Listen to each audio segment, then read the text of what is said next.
Hey, horror fans, once again, it is me, the Horror Miser G. It's time to do another horror movie review. This time we're going to review the movie Don't Breathe 2. Yes. Now, before we begin my review, I guess you're wondering why am I sitting here and not at my usual setup? Well, unfortunately, my webcam on my home computer, it has died. So I have to use a different webcam until I get a new webcam right here. So that's the reason why I'm doing here, but at least I can still do my review. So let's get on ahead and review the horror movie thriller Don't Breathe.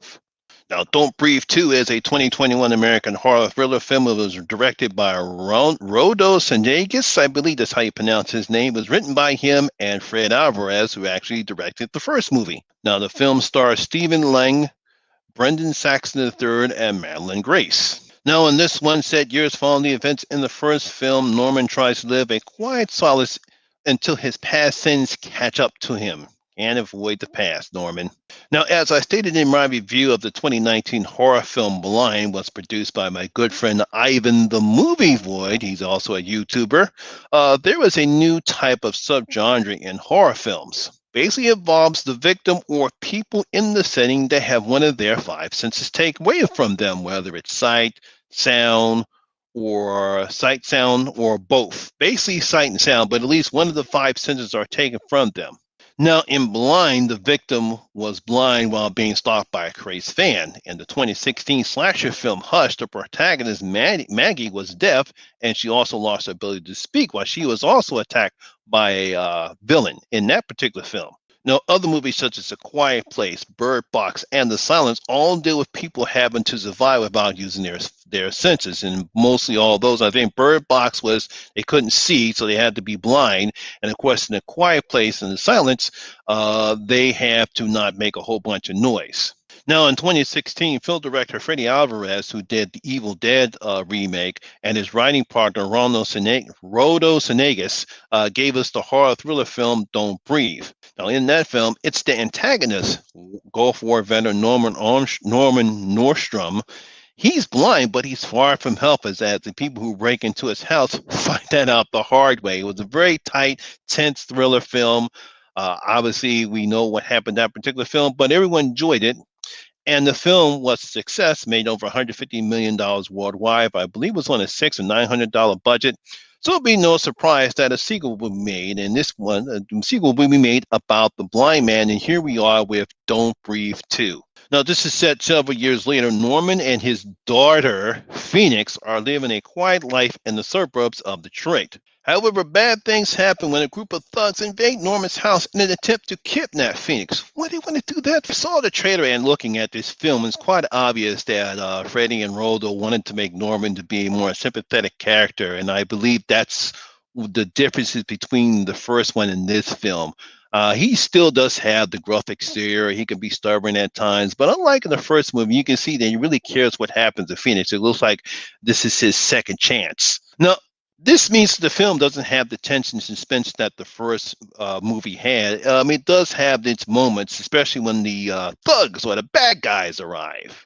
Now, there are some brutal and bloody moments, and we see that despite being blind, Norman is still a badass. You don't want to mess with Norman, no. Just because he's blind, he still can use his other senses. Now, obviously, Stephen Lang, he's excellent as Norman. He's a man who's still haunted by his past and his grief, and believes that by having Phoenix, this is his second chance that he didn't get with his first daughter, because we all know what happened to his first daughter, as he explained in the first film. Now, child actress Madeline Grace is very good as Phoenix. She's the glue. She's the whole purpose why this film works. She gives Phoenix the right amount of emotions and strength for a girl in the situation.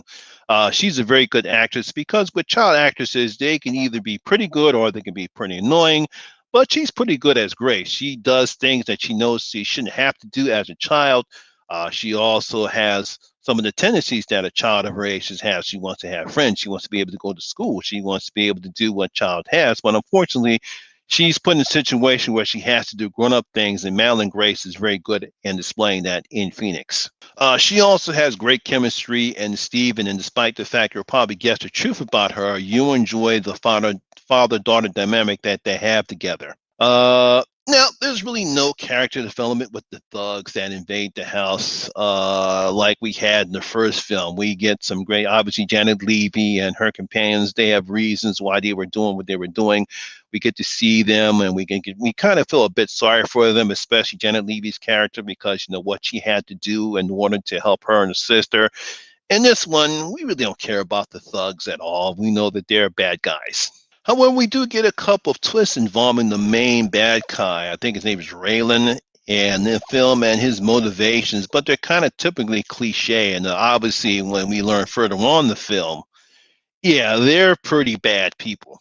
No, I do like what Rondo does here. We get some violence. We get the same time. We get actually more violence than we didn't get in the first film. As I stated before, it's bloodier and brutal. Like I said, there's no real tension or no suspense right there. Where obviously we want Norman to kick these guys' ass because they're very bad guys. And like I said, it's bloody and brutal, but it doesn't have the suspense that the first film had. But despite the lack and tensions that we had in the first film, we still get a nice cat and mouse game with Norman and the thugs and nice performances from Stephen and Madeline. It's not going to win any awards, it's not going to change anything in the horror genre, but it's a decent, bloody, and brutal horror film, so I did like it. So I did enjoy it. So I'm going to give Don't Breathe 2 3 out of my 5 bloody gold coins. Giving it 3 out of my 5 bloody gold coins. Yes, like I said, it's a decent, brutal, and bloody horror film. Not much gore effects, but obviously Norman does his thing. We got the thugs doing their thing. Like I said, there are a couple twists in here. Just really going to hate some people in this one, but hopefully I won't give it away. But if you saw the film, you know what I'm talking about here. But it's a decent horror film, and like I said, I believe you guys will enjoy it. So there you have it. That is my video and review of Don't Breathe 2. Hope you did enjoy it. If you did, please give it a thumbs up, like, and share, because it does help out with the YouTube algorithm here. Also, have you seen Don't Breathe 2? Leave your comments in your comment section and tell me what you thought about the film. And if you're new here, please hit that subscribe button and ring that notification bell. That way you'll be notified anytime when I put a new video such as this one. Once again, my name is Lamont Smith, better known as the Horror Miser Monty G, and always remember that horror rules. And I'll see you in my next video. I'm out.